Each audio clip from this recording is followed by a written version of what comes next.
Praise the Lord. அதிகமாக கொடுக்கப்படும். தேவன் ஒவ்வொருவரையும் வெறுமனே படைக்கவில்லை. ஒவ்வொருவரையும் தனித்திறன் மிக்கவராகவே படைத்துள்ளார். தனித்தனியே நமக்கென்று கொடுக்கப்பட்டுள்ள அந்த திறமைகள் அல்லது தாளந்துகளை நாம் எப்படி பயன்படுத்துகிறோம், இனிமேலும் எப்படி பயன்படுத்தப் போகிறோம் என்பதை பற்றி ஆராயலாம். அதிகமாக கொடுக்கப்படும் என்றால் அது என்ன? எது அதிகமாக கொடுக்கப்படும்? ஆசீர்வாதமா அல்லது ஆசீர்வாதம் இல்லாதவையா? மத்தேயு 25ஆம் அதிகாரத்தில் பரலோக ராஜ்யத்தை பல உவமைகளோடு ஒப்பிட்டு இயேசு கிறிஸ்து விளக்கமளிக்கிறார். அதில் வசனம் 14 முதல் 30 வரை தூரதேசமாய் புறப்பட்டு போகிற ஒரு எஜமானை பற்றி அவனுடைய ஊழியக்காரர்களை பற்றி குறிப்பிடுகிறார். இந்த வசனங்களில் அந்த எஜமான் தன் ஊழியக்காரர்கள் ஒருவனுக்கு 5 தாளந்தும், இன்னொருவனுக்கு 2 தாளந்தும், மற்றொருவனுக்கு 1 தாளந்தும் கொடுத்து விட்டு செல்கிறார். தூரதேசத்துக்கு பிரயாணமாய் சென்ற அந்த எஜமான் வெகு காலமான பின்பு திரும்பி வந்து அவர்களிடத்தில் கணக்கு கேட்டான். அப்போது 5 தாளந்தை வாங்கினவன் வேறு 5 தாளந்தை கொண்டு வந்து, ஆண்டவனே, 5 தாளந்தை என்னிடத்தில் ஒப்புவித்தீரே, அவைகளை கொண்டு இதோ வேறு 5 தாளந்தை சம்பாதித்தேன் என்றான். அவனுடைய எஜமான் அவனை நோக்கி, நல்லது, உத்தமும் உண்மையும் உள்ள ஊழியக்காரனே, கொஞ்சத்திலே உண்மையாய் இருந்தாய், அநேகத்தின் மேல் உன்னை அதிகாரியாக வைப்பேன், உன் எஜமானுடைய சந்தோஷத்திற்குள் பிரவேசி என்றான். இவ்விதமாகவே 2 தாளந்தை வாங்கினவனும் வந்து, ஆண்டவனே, 2 தாளந்தை என்னிடத்தில் ஒப்புவித்தீரே, அவைகளை கொண்டு இதோ வேறு 2 தாளந்தை சம்பாதித்தேன் என்றான். அவனுடைய எஜமான் அவனை நோக்கி, நல்லது, உண்மையும் உத்தமம் உள்ள ஊழியக்காரனே, கொஞ்சத்தில் உண்மையாக இருந்தால் அநேகத்தின் மேல் உன்னை அதிகாரியாக வைப்பேன், உன் எஜமானுடைய சந்தோஷத்திற்குள் பிரவேசி என்றான். ஆனால் 1 தாளந்தை வாங்கினவன், ஆண்டவரே,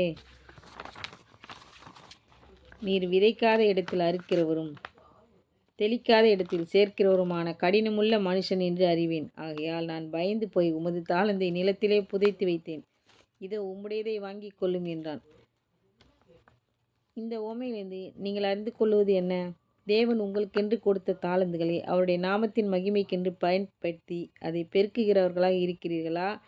அல்லது தேவ நாமத்தை தூஷித்து கொண்டு ஒன்றுமே செய்யாமல் சோம்பேறிகளாக வாழ்ந்து கொண்டு எப்போது பார்த்தாலும் தேவன் எனக்கு இதை செய்யவில்லை, அதை செய்யவில்லை, ஆசீர்வாதம் என்பதே என் வாழ்க்கையில் இல்லை என்று சொல்லிக்கொண்டு முயற்சிக்காமல் தேவனுடைய நாமத்தை அறிவிக்காமல் தேவன் உங்களுக்கு கொடுத்த தாளந்தை புதைத்து வைத்திருக்கிறீர்களா?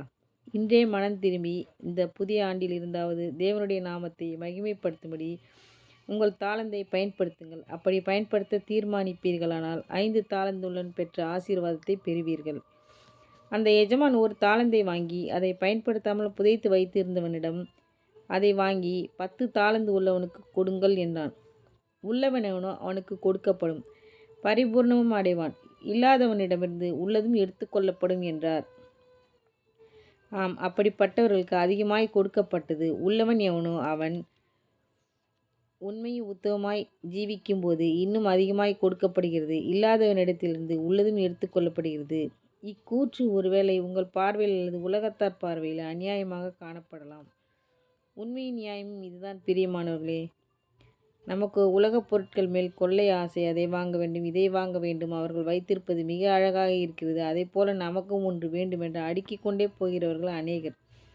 நவீன உலகில் பல நவீனங்கள் கண்களின் இச்சையை தூண்டி இச்சைகளுக்கு உட்படுத்துகின்றன.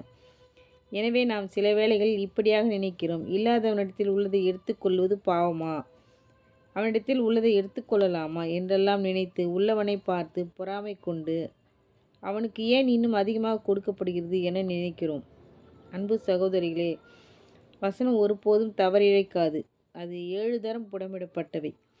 அதிகமாக சம்பாதிக்க அல்லது முயற்சி எடுக்க உழைக்க நினைக்கும் ஒவ்வொருவருக்கும் அதிகமாகத்தான் கொடுக்கப்படுகிறது.